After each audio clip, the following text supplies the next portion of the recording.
अस्सलाम वालेकुम दोस्तों, कैसे हो? मुझे उम्मीद है कि आप सभी सही होंगे। न्यू अपडेट के साथ मैं आपके सामने फिर हाजिर हो चुके हैं। अगर आप कुवैत में रहते हैं, कुवैत की खबरों से हमेशा के लिए अपडेट रहना चाहते हैं तो ये वीडियो आप शुरू से लेकर आखिरी तक देखते रहिए। इस वीडियो के अंदर मैं आपको एक बड़ी खबर देने वाला हूँ, जो कि आपको बताने वाला हूँ जितने भी एक्सपर्ट यानी कि प्रवासी जो लोग हैं कुवैत से कितने बाहर जा चुके हैं, अभी कितने कुवैत के अंदर है क्या नहीं। और बहुत सारे लोग जो है चेकिंग के हवाले से सवाल जवाब कर रहे हैं और वीज़ा के हवाले से। तो चेकिंग के हवाले से मैं आपको कुछ अपडेट देने वाला हूँ और आप लोगों की जो है इससे रिलेटेड बहुत सारे सवाल आ गए हैं।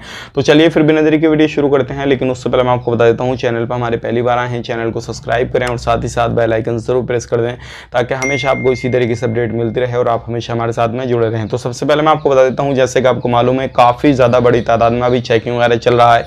तो बहुत सारे हमारे भाई बंधु जो इलीगल तरीके से रहते हैं, तो उनका सवाल यही है कि अभी आप हमें बता दीजिए कहाँ पर चेकिंग होने वाला है और कौन सी जगहों पर ज़्यादा चांसेस चेकिंग के हैं। तो देखिए मैं आपको बताना चाहूँगा, अगर आप कुवैत के अंदर ऐसी जगह पर रहते हैं जहाँ पर तादाद प्रवासियों की यानी कि जो बाहर के लोग हैं वहाँ पे काफ़ी ज़्यादा रहते हैं, तो ऐसी जगहों पे काफ़ी ज़्यादा चांसेस हैं चेकिंग होने के। जहाँ पे कम लोग रहते हैं प्रवासी लोग और बाहर और कुवैती नागरिक वहाँ पे रेसिडेंसी वाले ज़्यादा रहते हैं, तो वहाँ पे चेकिंग वगैरह कम होंगे, क्योंकि अभी उन्हीं जगहों को टारगेट किया जा रहा है जहाँ पे प्रवासी लोग काफ़ी ज़्यादा रहते हैं और उन्हीं जगह पे जो है जहाँ पे कोई साइट वगैरह चल रही है, जहाँ पे कामकाज चल रहा है वहाँ पे भी चेकिंग किया जा रहा है, रास्तों में भी चेकिंग किया जा रहा है और फिर जो बिल्डिंग वगैरह में जो लोग रहते हैं उन पे भी जा के चेकिंग किया जा रहा है हर तरीके से। तो चांसेस उन्हीं जगहों पे ज़्यादा हैं जहाँ पे प्रवासी लोग काफ़ी ज़्यादा रहते हैं और जहाँ पे कुछ कम रहते हैं उन पर भी चांसेस नहीं है।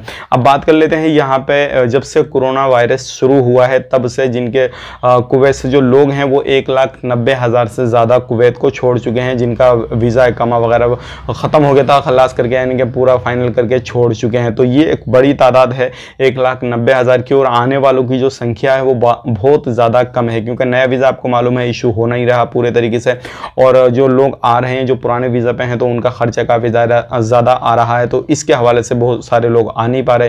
तो अभी जो है ज़्यादातर जो कुवैत गवर्नमेंट का जो ये मान के चलिए चेकिंग अभियान जो चल रहा है वो इसलिए चल रहा है कि पहले जो ये सारा कुछ चल जाएगा उसके बाद में कुवैत को नॉर्मल तरीके से ओपन किया जाएगा, तो पूरे तरीके से जो है इनके कंट्रोल में हो जाएगा, इलीगल लोग जो रहेंगे वो कम रहेंगे। और अभी इसलिए चल रहा है कि कम लोग हैं और चेकिंग वगैरह करके जहां से इलीगल जो भी लोग हैं उनको जो है उनके देश भेज दिया जाए और उसके बाद में जो है सारी चीज़ें ओपन की जाएंगी। ये सारी चीज़ें अभी चल रही हैं। उम्मीद करता हूँ ये जानकारी आपको पसंद आई होगी। और 1,90,000 से जब से कोरोना शुरू हुआ है, जब से कुवैत को लोग छोड़ चुके हैं जो क्या जिनके वीज़ा इकामा वगैरह कैंसिल हो गए हैं। उम्मीद करता हूँ वीडियो पसंद आएगा। मिलेंगे आपको किसी नेक्स्ट वीडियो में, तब तक के लिए आप अपना ख्याल रखें, अपनी फैमिली वालों का ख्याल रखें। Take care, bye.